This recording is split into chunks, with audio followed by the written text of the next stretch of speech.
Today, we mourn the heartbreaking loss of a true wrestling icon, Sabu, the man who redefined hardcore wrestling and left an indelible legacy on professional wrestling history. Known for his daring style, his unmatched resilience, and his deep connection to wrestling royalty, Sabu's story is one of pain, perseverance, and power. In this video, we'll take you through a comprehensive journey of Sabu's life, from his early beginnings and family heritage to his brutal wrestling career, his time in film, his personal life, and Staten Island, New York, is best known as a trailblazing hardcore professional wrestler who helped redefine the genre in the 1990s. He is the son of professional wrestlers Sam, Wildman Brunk and the nephew of the legendary Ed Farhat, better known as the Sheik, who played a pivotal role in shaping Sabu's career and in-ring persona. Growing up in a wrestling-centric family, Sabu was introduced to the art and brutality of professional wrestling from an early age. Brunk was raised in Michigan, where he absorbed the principles of kayfabe, maintaining the illusion of wrestling's authenticity, a doctrine his uncle the Sheik followed religiously. From his teenage years, he began training under the Sheik's tutelage.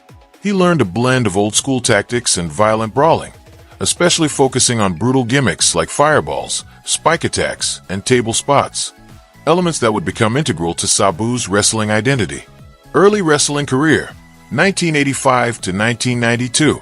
Sabu made his wrestling debut in 1985, primarily wrestling in his uncle's promotion, Big Time Wrestling, later known as NWA Detroit.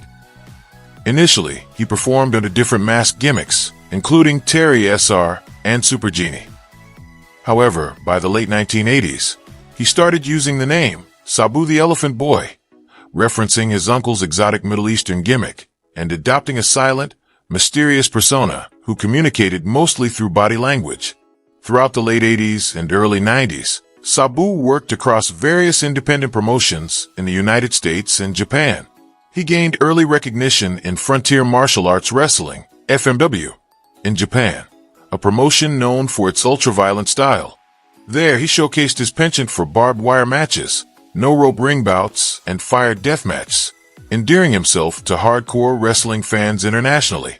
Breakthrough in ECW, 1993 to 1995.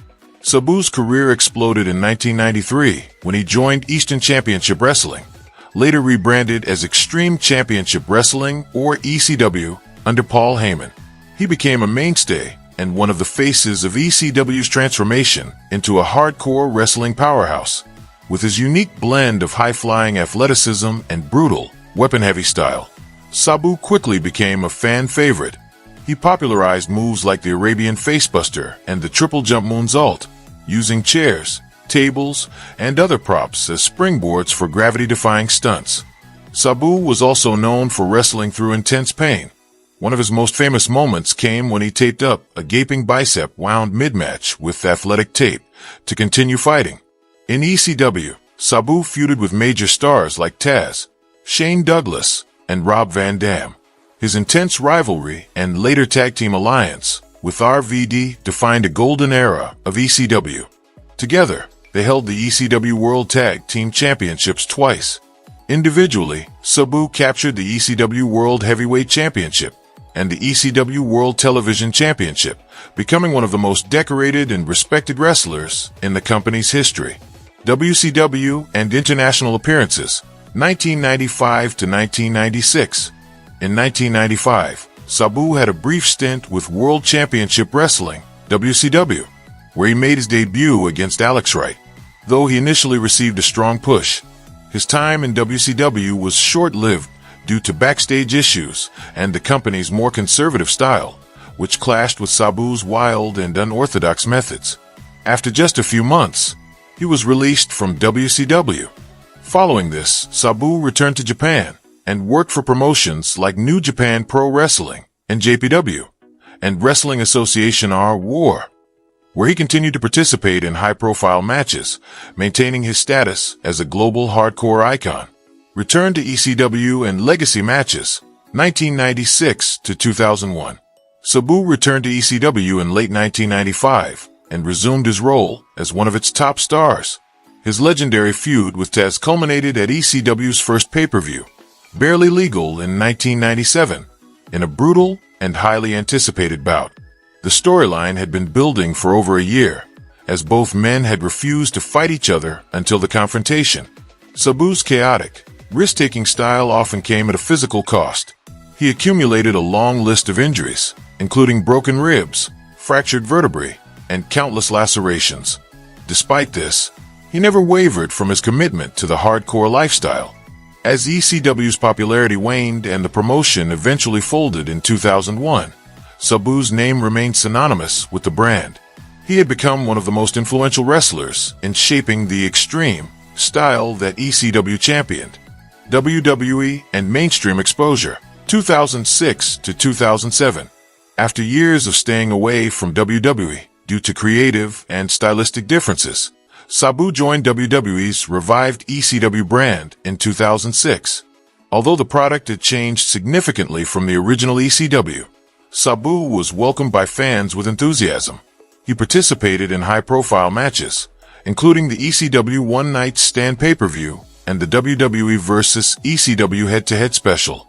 Despite initial momentum, his run in WWE was marred by backstage issues, including an infamous drug-related arrest with fellow wrestler Rob Van Dam in such as TNA, Total Nonstop Action Wrestling, Juggalo Championship Wrestling, XPW, Extreme Pro Wrestling, and Pro Wrestling Syndicate. He continued to engage in hardcore matches, drawing nostalgic fans eager to relive the ECW era.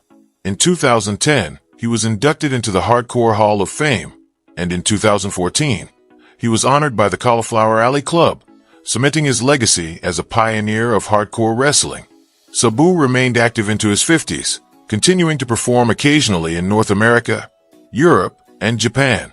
Despite his deteriorating physical condition, he retained a cult following and never fully retired from in-ring competition. Personal life.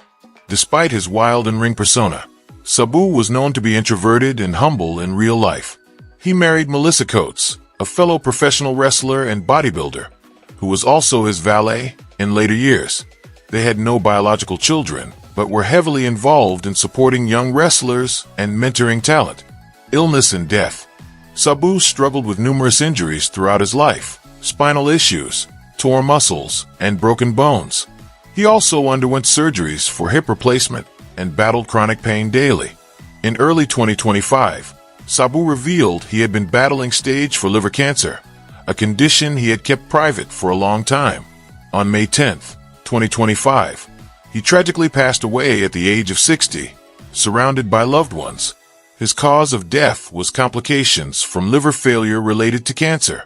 The wrestling world mourned his loss, with tributes pouring in from across the globe, from Paul Heyman to Rob Van Dam, all honoring the legacy of this hardcore pioneer. Cars, houses, and lifestyle.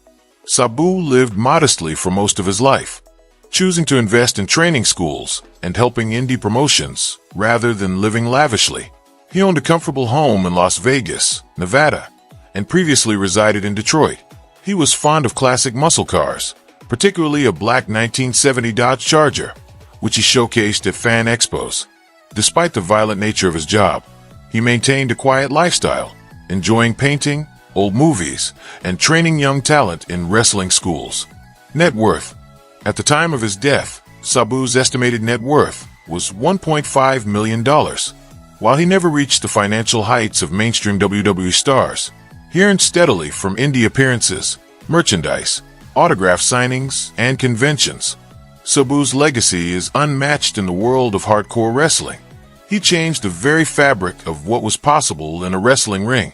Long before ladders and flaming tables were mainstream, Sabu made them an art form. He influenced generations, from CM Punk to Jon Moxley, who have cited him as a major inspiration.